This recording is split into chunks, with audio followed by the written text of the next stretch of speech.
All right, how's everyone doing? I am Rich CELENZA. Thanks for tuning in to the Rich CELENZA Show. WTF are you talking about? So today's podcast is going to be called, What Are You Taking Compared to What You Are Giving?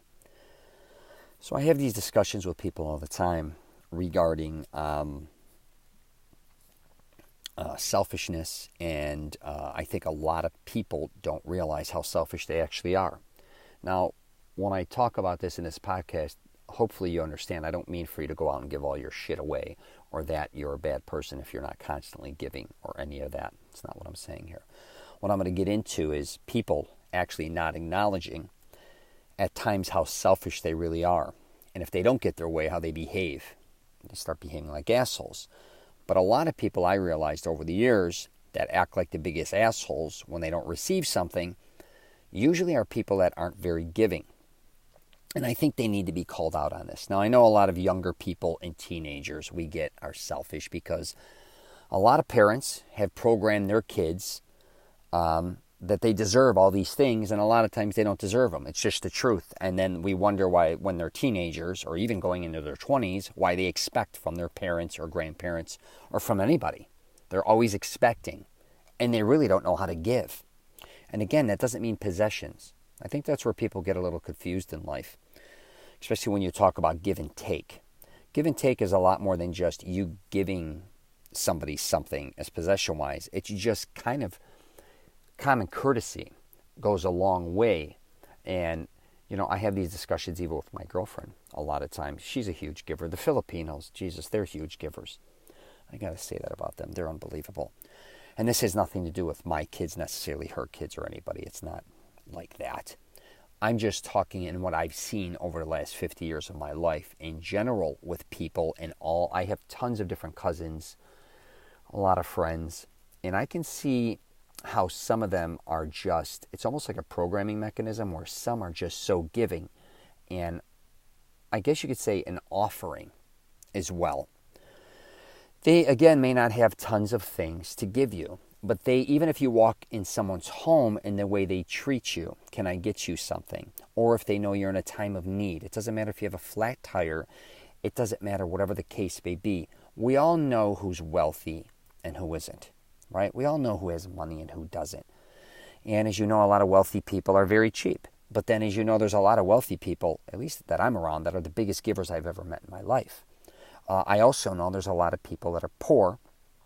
I shouldn't say poor, or they don't have a lot, that are always giving, which I think on the reverse sometimes, destroys them because they're such big givers. I know my family members, especially, or certain ones that can't afford certain things, are always being invited to different things, christenings, baptisms, weddings, birthday parties, and so on. And from giving envelopes, because most Italians give envelopes or sometimes gifts, they're broke because they keep giving more than they can afford. So be aware of that, but that's not what I'm talking about here. I'm talking about, again, people that don't have a lot, that are always offering. Again, they may not be able to offer you things that somebody wealthier can offer you, but you just know in their heart that they're givers, right? And that's a great thing. But I do think what happens in society a lot of times, or within families, is we kind of get classified as a certain type of person. Cheap, or, again, selfish, or you're a big shot, somebody who spends too much money that usually ends up with nothing at the end of the day. I think what people have to figure out in their life is how to get that balance. And it's not easy to do, I think, in life as far as give and take. And I think either we're caught up giving too much, or I see a lot of people taking too much. And it's really kind of weird how it falls into that category. Because it seems like when you have to give, sometimes you almost have to overgive because it doesn't look like it's enough. And then if you don't give enough, you kind of look like you're being cheap or selfish again. There's where is that fine line? But I'm just saying this because I know a lot of people, especially that are older out there, that get invited to a lot of things now more than ever, I think. And things are becoming more and more money. And here's the deal, I think. and I've said this for years regarding parties, especially. I have like 180 cousins out there. So, I mean, my grandmother, my great grandmother, used to tell me she had, I think, 3 birthdays every 3 to 5 birthdays a week if you included all her grandchildren and, her kids as well, and their siblings, and her grandchildren, and their husbands or wives. So if you included everybody, it was just massive. And now my grandmother has, I don't even know how many grandchildren she has. Not my great-grandmother, my great-grandmother's, her daughter. My grandmother, I don't even know how many grandchildren she has. She's got a lot. I won't be surprised if she has 40 or 50 herself. I'm not kidding either. 40 probably, or somewhere 30 to 40. I don't know. There's a lot when I go. That's great-grandchildren and grandchildren. So I think what I see in our family is, and I talk about this all the time, if they're older and you're younger, I think we should be giving gifts to the elderly, not taking. I just had a big surprise birthday party. They shocked me and they gave me gifts. I got really upset. I guess it was supposed to be no gifts. They still gave me gifts. I got, whatever. I got in a big fiasco with them.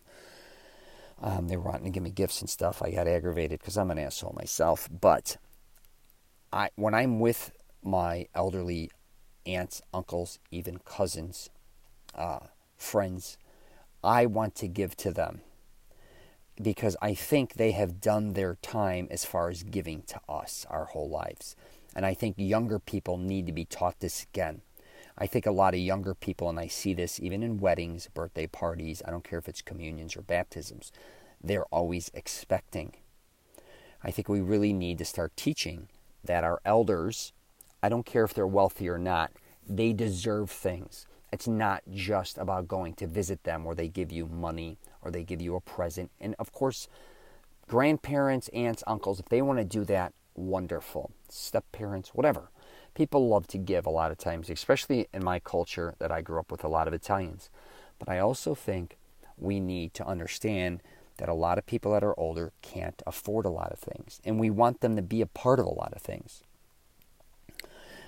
So that's one thing I definitely wanted to mention in this podcast is if you have children, really pay attention to, I think, teaching them how to give, not just take. And one of those is with the elderly. And I also think a lot of times when you have siblings, it becomes competitive as far as selfishness goes again. I despise that. And I'll tell you one thing right now, and I have 2 daughters, and I have basically my girlfriend's 2 kids here. I give when I feel like giving, and I also give different things at different times, and it could be different amounts of money or whatever I feel like giving. I don't give every time I give something, it doesn't have to be a perfect balance. I think that's the stupidest thing I've ever heard, especially with your own kids, because a lot of times one kid doesn't deserve something and one does. That doesn't mean you're favoring or that they're a favorite, that you give one or the other, even though I do think people lie that they don't have certain kids that are favorites over others, right? I mean, that's just obvious. We all try to pretend we're trying to keep it balanced. The truth is, a lot of times we love one parent more than the other, or we're closer with one parent. A lot of times a parent is closer with one child over the other, just the way it is. Let's not bullshit about that. But back to giving, if I felt like giving one of my daughters this at that moment, or buying something, that doesn't mean I have to run out and balance it out. The stupidest shit I ever heard.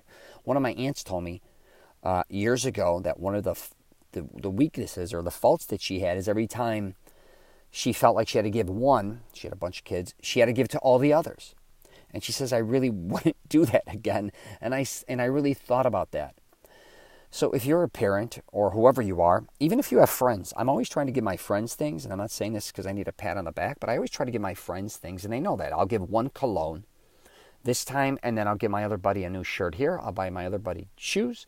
My dad will get this. I'll try to give my mother this. I try to, whatever I feel, and I'll do it in front of them. I don't give a shit enough. It's not like I show up if I show up at an Italian restaurant with all my friends, I'll see them tomorrow Saturday, and I have something for one of my friends and not the other 2. I'll be like, hey, I know you like this cologne, I saw it here, or I know you like Lacoste, I saw a sweater here.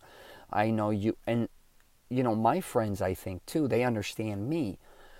But I think everything is kind of being judged in society a lot of times as like, what did you not give me? Or why are you giving somebody else something and not me? Especially friends, family members, colleagues, or whatever the case. Why do you go on a trip with this person and not me? Well, the truth is, baby, I just enjoy their time more.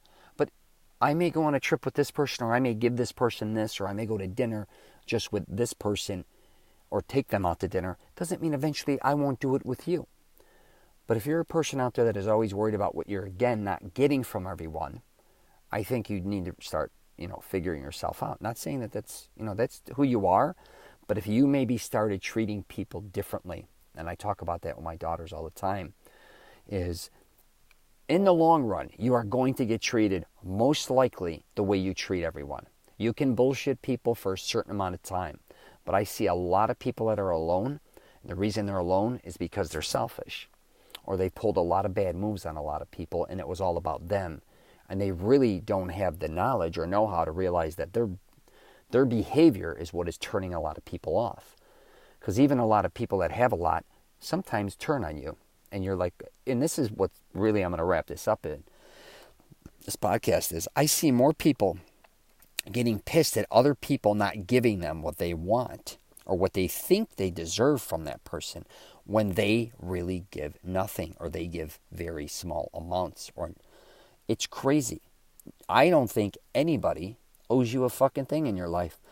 One of the best things my father always said to me was, regarding him, my mother, anybody, we don't owe you anything. We gave you life. If anything, you owe us, right? Meaning my mother and father. And I thought about that because I think a lot of kids think their parents or their grandparents owe them shit. They owe them.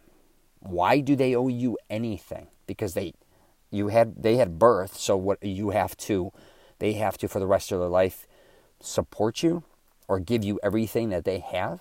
It's ridiculous. Teach your kids to give, man, or just anybody else around you. And it could be even your friends.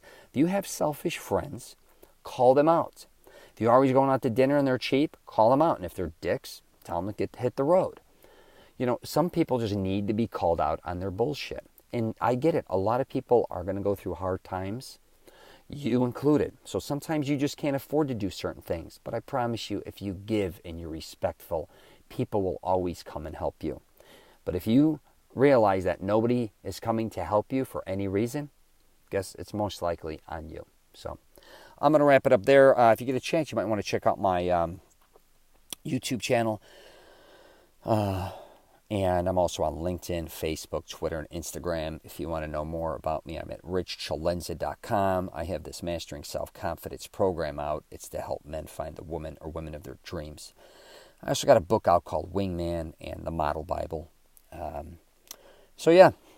Take care. And please, if you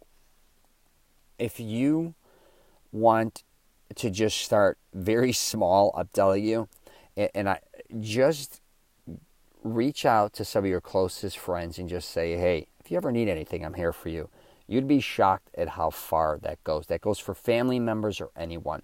If you know somebody needs something done, go help them. Like my dad just actually told me today he needs a room painted. I don't want to go there and paint it, but of course I'm going to go help him. So those are the type of things. Pay attention. Your friend or sibling or whoever the hell, they just may need help, and you just may have to just reach out and ask them if they do. All right. Take care.